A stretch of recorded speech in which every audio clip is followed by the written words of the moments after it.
ভাঙড়বাসী জানে, মানুষ চিনতে জানে ভাঙড়বাসী। প্রতিটা পার্টির পতন হয় ভাঙড় থেকে।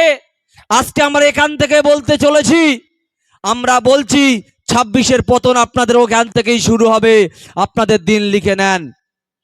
তাহলে ভাবুন, আপনাদের বড় বড় নেতাদের যদি এই অবস্থা হয়, আর একটি ছোট্ট প্রোগ্রাম যেটি করার জন্য আমাদের ছেলেরা উঠে পড়ে লেগেছিল, তারা সংগঠন করছিল, তাদেরকে মিথ্যা কেস দিয়ে ফাঁসানোর চেষ্টা চললো। থানাতে লিখিত দিলেন আপনারা মিথ্যা আর্মস একটা কেস দেওয়ার জন্য। কিন্তু ধন্যবাদ জ্ঞাপন করি দেগঙ্গা প্রশাসনকে, তারা দ্রুততার সঙ্গে সঠিক তদন্ত করে আমাদের সেই ভাইকে 24 ঘন্টার মধ্যে আমাদের হাতে তুলে দিলেন এবং বললেন এই কাজের সঙ্গে তিনি যুক্ত নয়। ওই জন্য আমরা দেগঙ্গা প্রশাসনকে ধন্যবাদ জ্ঞাপন করি। সেই দিন ভাইজান বলেছিল আমি যেতে পারিনি, কিন্তু আমি ওখানে যাব, ওই চাঁদপুরের ছেলেদের সঙ্গে, বেড়াচাপা দুইয়ের ছেলেদের সঙ্গে কথা বলবো, তুমি কথা দাও। আমরা কথা দিয়েছিলাম ভাইজানের কথা মতো, আর তাই আজকে ভাইজান এখানে আসছে। আর সেই ভাইজানকে আসা আটকানোর জন্য একটা আমার কাকা জমি দিল, তাদের বাড়িতে গিয়ে ভয় দেখিয়ে তাদেরকে লিখিত দিলেন আবার থানাতে, যাতে করে আমাদের এই প্রোগ্রাম করতে না পারি। তারপরেও আমার এক চাচাজি বাবু এই জমিকে দিয়েছেন আমাদের এই প্রোগ্রাম করার জন্য। তাই ধন্যবাদ জ্ঞাপন করব দেগঙ্গা বিধানসভার পক্ষ থেকে সেই বাবুকে, সেই সঙ্গে ধন্যবাদ জ্ঞাপন করব এই দেগঙ্গা প্রশাসনকে, যে তাদের দ্রুততার সঙ্গে সমস্ত কিছু মিটিয়ে আমাদের এই প্রোগ্রাম করতে, তারা সফল করতে সাহায্য করেছেন। তার জন্যই তো আজকে দিদির ভাইপো অভিষেকের জ্বালা পড়ে গেছে। সারা পশ্চিম বাংলায় 70-এর অধিক বিজেপি বিধায়ক পড়ে আছে, তাদের কথা তিনি বললেন না। একমাত্র সংযুক্ত মোর্চার একটা বিধায়ক, জাগ্রত বিধায়ক, যে সমস্ত বাংলার বিধায়কের তকমা পেয়ে গেছে, তার প্রতি আপনারা উঠে পড়ে লেগেছেন। তাকে হারানোর জন্য ভাঙড়ে আপনারা প্ল্যান করছেন না। আপনাদের এ আশা পূর্ণ হবে না, হবে না, হবে না। এখন আপনাদের সম্মুখে বক্তব্য রাখতে আসছেন আমাদের অর্থাৎ ইন্ডিয়ান সেকুলার ফান্ডের রাজ্য কমিটির সদস্য এবং আমাদের জেলার সম্পাদক, আমাদের দেগঙ্গার ভূমিপুত্র, আমাদের সকলের কাছের, আমরা সকলে জানি যে 2021 সালে রাস্তায় ফেলে যাকে মেরেছিল এই হারমাত বাহিনী হাড়োয়া বিধানসভাতে, যারা কয়েকদিন আগে আমাদের পিয়ারুল ভাইকে তুলে নিয়ে গেছিল। এর আগে যিনি প্রার্থী ছিলেন আমাদের প্রাণপ্রিয় আমাদের কুতুবুদ্দিন ফাতেমেগঞ্জে 2 টাকার নেতা, যারা আগে বিড়ির পাচা খেত তারা এখন সিগারেট টানে, আর যারা আগে ভাঙা সাইকেল চালাতো তারা আজকে বুলেটে চড়ে, আর যারা এদিক ওদিক করে একটা বাইক চাপতো তারা স্করপিও নিয়ে ঘোরে, আর পাড়ায় পাড়ায় গিয়ে বলে এই দিদির দেওয়া এটা খাচ্ছিস, সেটা খাচ্ছিস, লক্ষ্মী ভান্ডার নিচ্ছিস। তারপরে আইএসএফে কেন ভাই তার বক্তব্যের মাধ্যমে বুঝিয়ে দিল লক্ষ্মীর ভান্ডার মমতার দেওয়া দান নয়, ওটা হচ্ছে আমাদের অধিকার, সরকারি সম্পদ, আপনার বাপের দেওয়া টাকা থেকে নয়।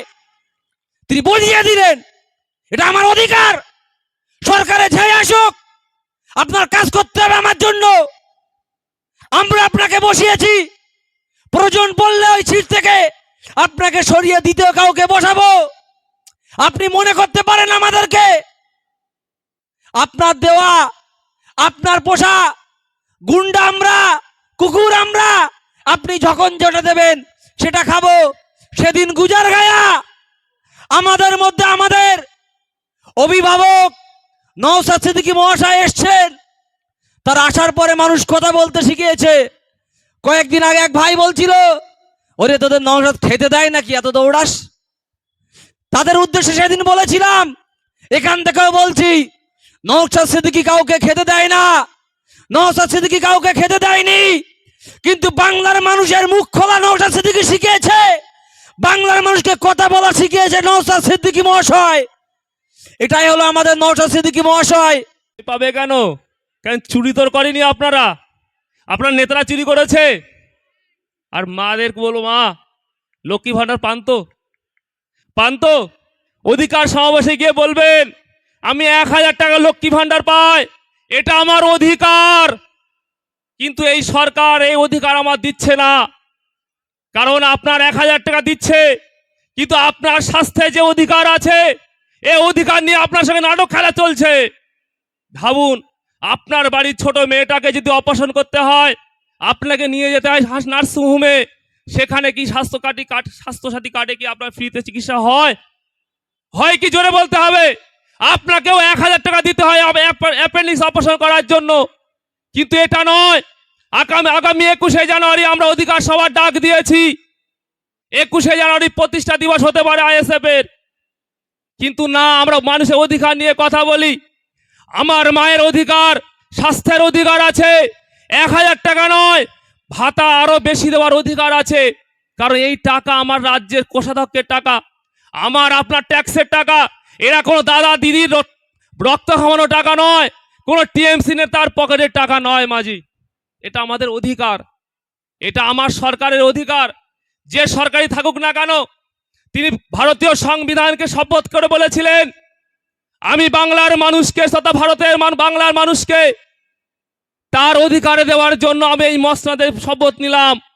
কিন্তু আমার বাংলার দিদিমণি আমাদের অধিকার দিচ্ছে কি? আপনারা জোরে বলতে হবে, অধিকার দিচ্ছে কি? আর সেই অধিকারের কথা কে বলে? বাংলার একমাত্র বিধায়ক, একমাত্র নেতা নওশাদ সিদ্দিকী। তাই তো নওশাদ সিদ্দিকী ভয় পায়। যেখানে মিটিং হয় না কেন, মিটিং যাতে না হয় সেই চেষ্টা করে। আমরা ভয় পাই না, আমরা ভয় পাই না।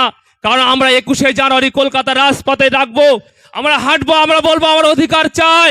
আমরা চুরি করিনি, কেউ আমাদেরকে বলবে না আমরা চোর যাচ্ছি, কেউ বলবে না। তাই আমাদের ভয় পায় না। টাইম সংক্ষেপ, সকলকে ধন্যবাদ জানিয়ে সংক্ষিপ্ত বক্তব্য শেষ করলাম।